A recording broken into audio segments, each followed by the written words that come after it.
Okay, so we've gone through subjects 1, which is what do you want to achieve in your yard? Subject 2, which is what do you currently have in your yard? Subject 3, which is the identification and tools. Subject 4 is what to expect in this class. And now we're just going to share some final thoughts. Just to have in mind as we proceed, because this is focusing on trees and shrubs, but these little bits are helpful to know in the background. So I'll let Erica explain the first point.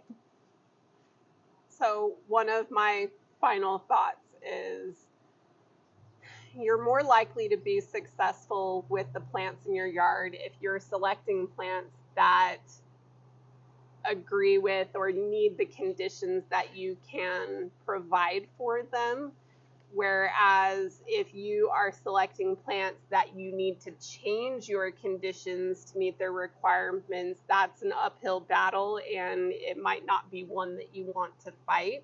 It's easier to select plants for the conditions that you have in your yard. And even that being said, it is completely normal for some plants to die. You can do everything right and you may still have some plants perish, unfortunately, but we are here to try and help prevent as much of that as possible and give you the right tools to move forward and ensure as much success as is possible in your yard.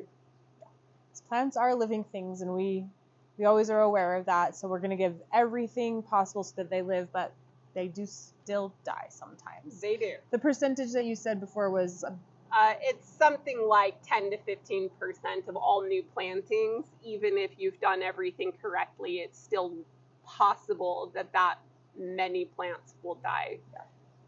I think with this class we'll get it down to like 2%. I hope so. I planted a whole bunch of new things at my house, and I've still had a couple of things that didn't make it. So yeah, if that's any consolation. I planted a bunch of things at my house last week, and we'll see. We'll see. It's hot. The other thing I wanted to just touch base on that, a lot of people shop at like box stores that have a lot of stuff there that doesn't do well in Utah. So, Erica, do you want to share a little bit about why they are selling them if they don't do well in Utah? Yeah, a lot of times the big box stores have regional buyers and they might be buying for a large geographical area, and they may not really, honestly, the people who are the buyers for the landscape plants may not understand the requirements for that plant, and they might not know whether or not that plant will be successful in Utah. So just because the big box store sells it doesn't mean that you're guaranteed success in Utah. They sell a lot of things that do poorly here, so it's good to be aware of that. And we can help you understand what your plants are going to need to be successful. Yeah, and I think one other thing that along the lines of planting things that don't exactly go well with the conditions, there's a lot of old English style gardening in Utah. Yeah, there is. Erica, why did that happen? So a lot of the landscape design and the plant selection that has been pretty common throughout the Salt Lake Valley and other established places in the state, a lot of that stems from the fact that the people who came and settled here were from England or New England, and they brought a lot of those plants with them and the styles that they were familiar with.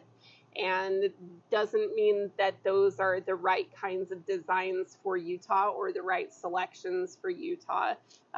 Just because something survives here doesn't mean it's the best choice. You'll hear in the history of Glover Nursery, if you watch that video, part of that is from the Glover family as well. We've learned a lot since those days, I promise.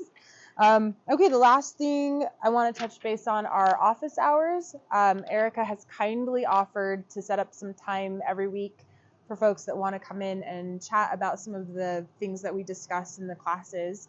So office hours? Yeah, in-person office hours here at the nursery on Wednesdays from 10 o'clock to noon 10 a.m. to 12 o'clock.